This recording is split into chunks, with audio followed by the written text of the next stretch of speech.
Hi, I'm your host Vasco Duarte. Welcome to the Scrum Master Toolbox podcast, where we share tips and tricks from Scrum Masters around the world. Every day, we bring you inspiring answers to important questions that all Scrum Masters face day after day. On Fridays, we talk about the product owner role in Scrum. We talk about patterns and anti-patterns that relate to ours and the team's collaboration with the product owner. And we've also put together a course to help you navigate that relationship.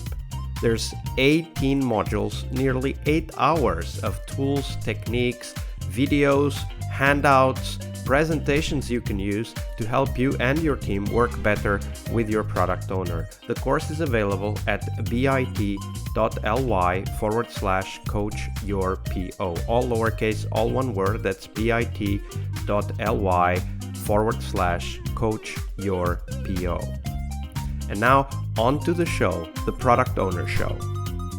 Hello everybody, welcome to our TGIF and Product Owner episode this week with Gert Brits. Hey Gert, welcome back. Hi. So we're going to talk Product Owner, and we'll share what a great Product Owner looks like at the end. But first, let's analyze, dissect, understand some of those anti-patterns. So share with us, Gert, what might have been potentially the worst Product Owner anti-pattern you've witnessed in your career. I would definitely say that it's the product owner that doesn't know there's a team. What does that mean, though? So this means that the product owner does everything almost up to the point of writing code. So they do all the ideation on their own. They do all the customer or the stakeholder conversations and discussions on their own, the brainstorming, creating the backlog, putting the tasks, even technical tasks, in user stories. So this is basically end-to-end product owner, and then the dev team would get like, here's your tasks, go and complete the shopping them. list you talked about this week. Exactly. And this is quite a tricky environment to work in. I think these are some that I was exposed to in the beginning of my career as an engineer. You just get this list of go and write code to pull something from this database to that database, and that isn't very inspiring. That isn't very encouraging. It's not something that you can, as an individual, take hold of and run with it and create something. Developing software is a very creative process, and this anti-pattern completely strips it out.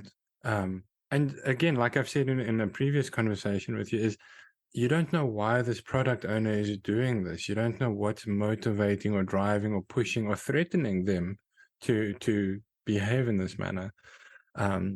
So I tried a bunch of things. Some of them worked, some of them didn't work. There was gradual change and shift. Some of the actionable things that I picked up were having one-on-ones with this product owner, really trying to get to know this person, what kind of context they're in, what kind of environment they're in, what their manager expects from them, like actually even down to personal objectives. What is it that is being put down in paper or written down? You need to do this because that's what a product owner does.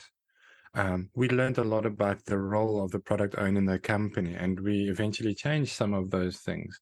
We learned a lot about what kind of metrics and communication goes up outside of the team, and we changed some of those things. We got the team to be present for those and actually present their things not to the product owner. They would actually present to the product owner and then go back and write more code, and the product owner would record these presentations and then go and have them or show them somewhere. So there was a very hard stop after development and the rest of the organization, which is not a nice place to be. So this break or gap, let's say, between the PO work and the team's work, when you said it, the PO doesn't know there's a team, I had a different picture in mind. So I thought it was about working alone, but more like not getting anything from the team, like not understanding that the PO work is done together. And yes. in fact, maybe one of the challenges with Scrum is that it has the PO role, and there's one person for it, right? Like that's one of the aspects. But in practice, the PO role is something that is shared, right? Exactly. Because PO is as Scrum defines it, the CEO of the product. But CEOs never work alone. Like there's not one CEO in the world that will, write the code, do the maintenance, reply to support tickets, and do the hiring for the teams, do the day-to-day.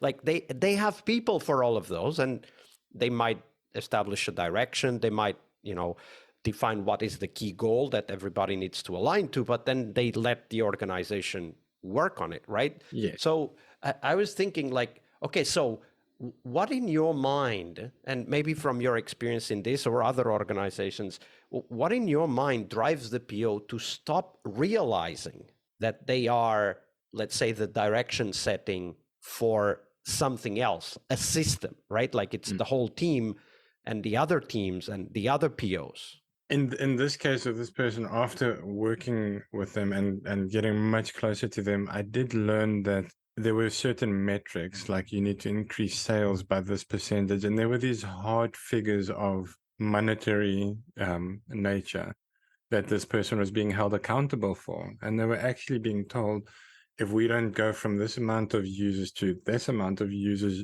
you failed your job.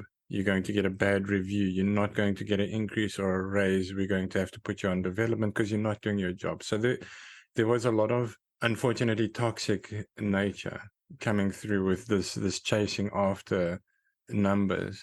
The focus wasn't on customer value. The focus wasn't on how do we get our customers to give us a 5 out of 5 star instead of a 3 out of 5 star? What is the impact? What is the impact on the environment around us? Those weren't conversations that were being had at a higher level. So everything that was filtered down to this PO was this hard, cold, you need to get more money, you need to get more money, you need to do it sooner, you need to do it with less than what you have. And having these 3 constraints put this product owner in a position where they were very defensive, they were very fearful, highly stressed, to the point that if you'd invite an architect or an engineer from another team to a team meeting and they asked, okay, how do you expect to connect these 2 systems? The PO would answer, even although the PO didn't have technical expertise. And I had to start interrupting the product owner and volunteering people in the team. These are some of the things I changed. I needed to volunteer people in the team by name, say, John, you've worked on this recently. Can you answer that for us? Because you're closest to this information. So constant reaffirmation, constantly like kind of forcing my way in and opening the conversation. It isn't very comfortable, but it is something that we have to do sometimes. Yeah, and it is a balance that needs to be struck, right? Like if the PO is taking the initiative, somebody else needs to say, whether implicitly or explicitly, it's their turn now. Exactly. And this is another example of where we went to a roles and responsibilities discussion and how can each individual and the team best achieve their goals. And once we'd had these discussions, some things softened and the PO actually started asking for some input. And it wasn't necessarily in the open broadcast conversations with people outside of the team, but inside the team, he'd walk over to somebody's desk. And this was a new behavior that started, like, okay, so you worked on this. Can you tell me a bit more about that? He started asking people to take him through the architecture. So he was trying to get to know the other side. I hate that expression, but he was trying to get to know what the other side was doing. And eventually, over time, this did improve quite a bit. Absolutely. Okay, so now we focus on the opposite, the mirror image of this, Gert. Share with us the best product owner that you've ever worked with. How did they work? The best. It's so difficult because that made me want to like think in the past 5 years or 6 years and remember them and rank them. And I struggle to like rank and compare. So I just picked one of the examples that is fresh in my memory. And it's currently one of the peers that I'm working with, and I'm so happy to be able to work with somebody like this. The behaviors and the characteristics that they display and that they use on a daily basis, it's amazing. They regularly get team members' opinions, and often and on many things, they often admit, I don't know how to solve this. I don't know the technical side of that. Can you explain it to me? Can you share it with the team? So there's this regular, constant pulling on the knowledge and the expertise in the team. They've got grads. I think the team is 6 people. So there's a grad, there's somebody on a rotation, they've got an intern. So half of their team aren't hardcore experienced 10 years in the industry engineers, but this product owner sees the value of having different perspectives that come from a different background or a different context. I believe anybody could have a good idea. You just need to ask them. You just need to make space for things to be shared. And that's what this PO does. Um, the one thing that I love seeing is once they've been given this feedback, because you could do all of this and they get all of this input, but nothing changes. And that is a soul crusher. That is something, if you want to lose connection with your team in an instant, get all this feedback and don't change anything. And ignore it, yeah. Exactly. And this product owner, we actually see in the meetings changing things, literally deleting words and sentences that she'd put there as a placeholder or an idea or a suggestion. You actually see how the product changes, how some stories are removed and epics are changed, and things being fed up to the group product owners and higher up in the company are different to what they initially started out as. So there is a physical change. This product owner cares about the team members as individuals and human beings that have different needs, and having those heard out and having the engagement and involvement is super important for her. Collaboration as often and as much as possible. There's quite a few things, allowing the space for others to speak. So asking a question and then keeping quiet and holding back, even although she might know the answer, she might know where the team's going to get to, giving the team that space to talk through it and to choose their own path is so important. Also, because that helps the PO, right? Like we were just a moment ago saying how the PO role is actually team sport, right? It's not only the product owner person that is able to do that work. Everybody's contributing. So if you open the space, if you let the team contribute, you have the opportunity to get something that is much better than what you would have figured out on your own. Exactly. And there's a few examples that I can give which would be the opposite. So there's this video, a TED Talk, Margaret Heffernan, Forget the Pecking Order at Work, and she talks about super chickens. And it's a very interesting video. I recommend a bunch of you go and watch it. This product owner doesn't try to be the star of the show. They don't try and have this amazing reputation that they'll do whatever it takes to maintain that. They don't step on people. They don't deny other people. It very much is a team sport. We're in this together. If I want to succeed, we need to succeed. And that's the behavior and the way this person carries himself, that it's golden. Absolutely. That's actually a very important aspect, right? Like if the PO role is something that has to be done with multiple people, if you have a star, you've got a problem, because that star will want to be the star, and therefore not necessarily, even if they listen to others, they will not acknowledge necessarily, and that is a problem. Exactly. So Gert, we're getting close to the end, but before we go, do share with us, where can people find out more about you and the work that you're doing? Okay, so I have a LinkedIn account, and I believe you'll share that information with people. So feel free to send me a message and ask a question. That's one of the best ways to get a hold of me. I'm trying to think. I'm not very big with the whole social media thing, especially with working from home and being behind computers as much as we are. But if you do go on booking.com's website, if there is something, contact staff or contact us, you could probably send a message there and ask about it. Absolutely.